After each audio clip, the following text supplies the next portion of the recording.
Hi, I'm Glenn Gable, and welcome to another From Pen to Page story review. This week, I thought I'd start off with Dean Koontz's 77 Shadow Street.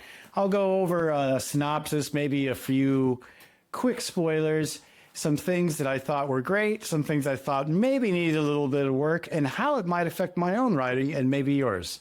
So stick around.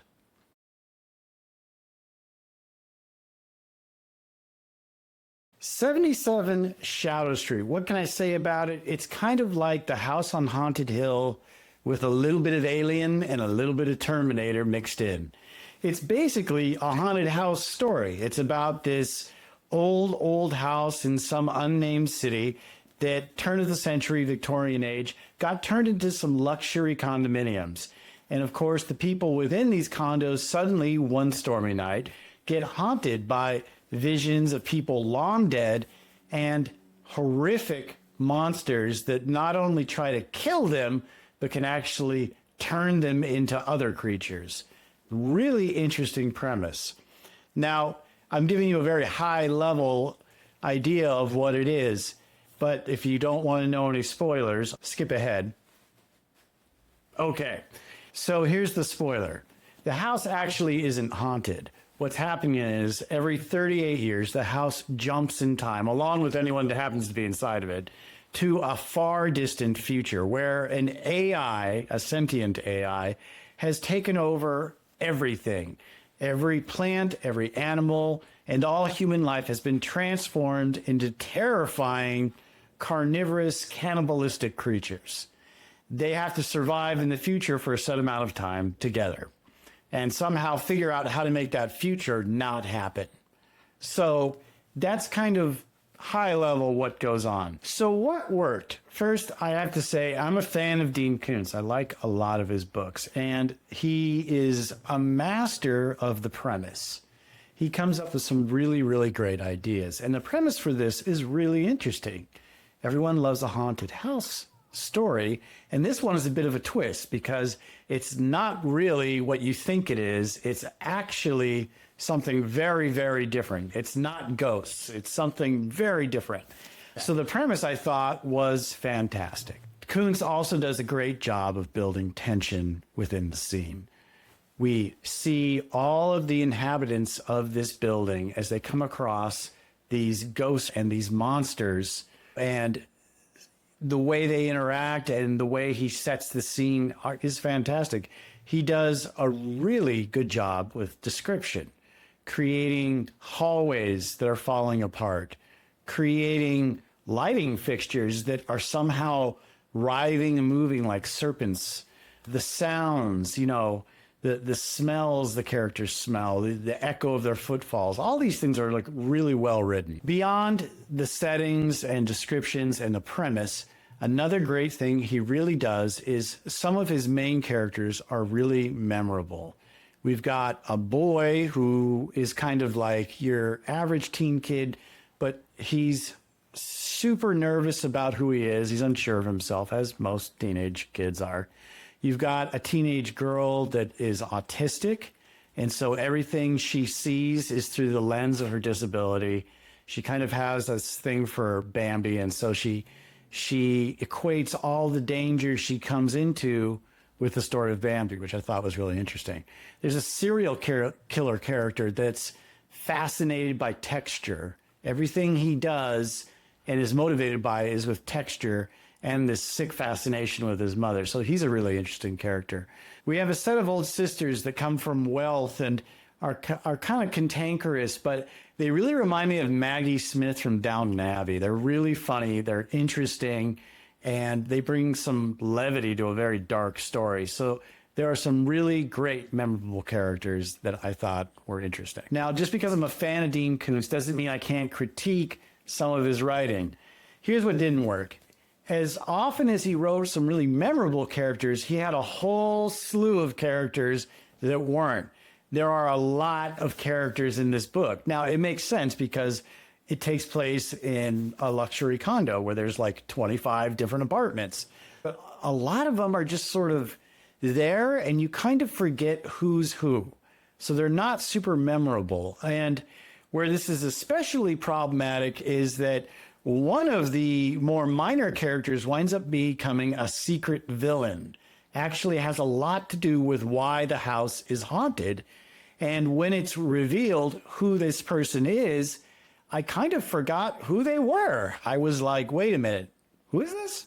And I had to go back a bunch of chapters to like remember who this character was. There was just so many characters to keep track of and so many wheels and cogs going on and subplots going on.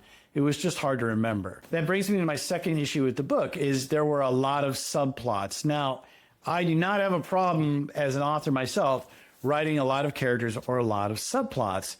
But the problem is that you've got, not only have to set them all up, but you have to pay them all off. And you have to remind readers what's going on. You sort of have to like check in on certain subplots just as like kind of a mental knock knock to the reader's head saying, hey, by the way, remember this guy and he was going to do this? Well, here's how his story is going on.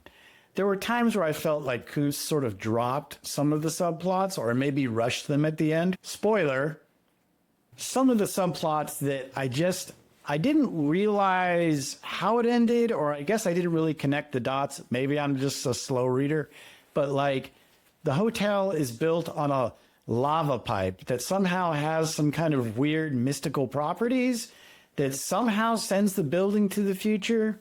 It's not really explained why the building's foundation is so important to time travel, but apparently it is. And I just never saw the connection there. Also, the AI, the evil AI that's kind of the main antagonistic force in the book, has this subconscious connection to the serial killer character, which really wasn't even talked about until almost the final chapter. So it felt sort of tacked on.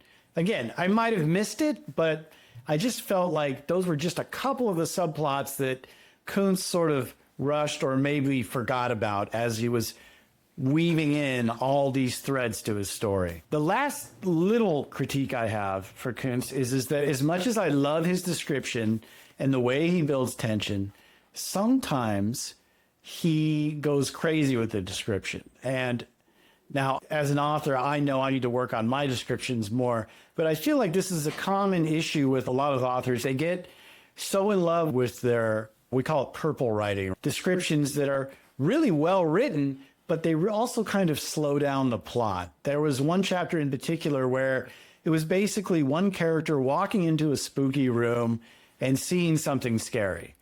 But it went on for like, I want to say 12 pages, and 2/3 of it was just the description of the guy walking into the room. So it just sort of got to a point where I started scanning it to get on with the plot. So sometimes I feel like Koontz sacrifices the pacing for description. On to the final points. As an author myself, I read a lot, and any good author is going to be reading a lot and trying to learn from other successful authors, their techniques, their styles, and even their mistakes. Some takeaways that I got from Koontz was, one, make sure that if you are going to write a lot of characters, make them memorable. Maybe it's a physical feature, maybe it's a disability, maybe it's something in their backstory, but they need to stand out from each other. So that would be something that I would definitely take away from this.